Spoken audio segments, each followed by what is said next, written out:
മെൻസിലോ മാക്സിലൊക്കെ പോയിട്ട് ഷോപ്പ് ചെയ്തിട്ട് വരുമ്പോൾ നിങ്ങളോട് അവർ ബില്ല് ചെയ്യുന്ന സമയത്ത് ഫോൺ നമ്പർ ചോദിച്ചിട്ടുണ്ടാവും.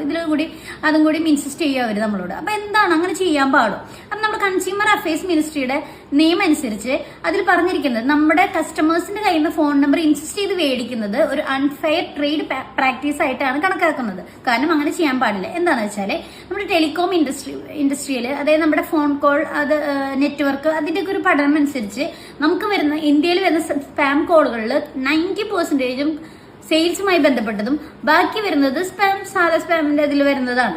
അപ്പൊ ഈ സ്പാം കോൾസിൽ വരുന്നത് എന്താണെന്ന് വെച്ചാൽ ക്രെഡിറ്റ് കാർഡ്, ലോണ്, അങ്ങനെ വരുന്ന സെയിൽസായി ബന്ധപ്പെട്ടതാണ്. ഇതെല്ലാം നമുക്ക് കിട്ടുന്നത് ഈ ഒരു ഡാറ്റയിൽ കൂടിയാണെന്നാണ് അവർക്ക് കണ്ടെത്തിയിരിക്കുന്നത്. അപ്പോൾ അതിനനുസരിച്ചാണ് ഇപ്പൊ നിയമം ഇറക്കിയിട്ടുള്ളത്. കാരണം നമ്മൾ കമ്പൽസറി ആയിട്ട് നമ്മുടെ ഫോൺ നമ്പർ അവർക്ക് കൊടുക്കേണ്ട ആവശ്യമില്ല. ബില്ല് ജനറേറ്റ് ചെയ്യാനായാലും എന്ത് കമ്പനിയുടെ നോംസ് ആണെന്ന് പറഞ്ഞാലും നമ്മളത് കൊടുക്കേണ്ട ആവശ്യമില്ല. അപ്പൊ ഇനി നിങ്ങൾ ഇങ്ങനെ പോകുമ്പോൾ അത് ശ്രദ്ധിക്കുക. നിങ്ങളുടെ ഫോൺ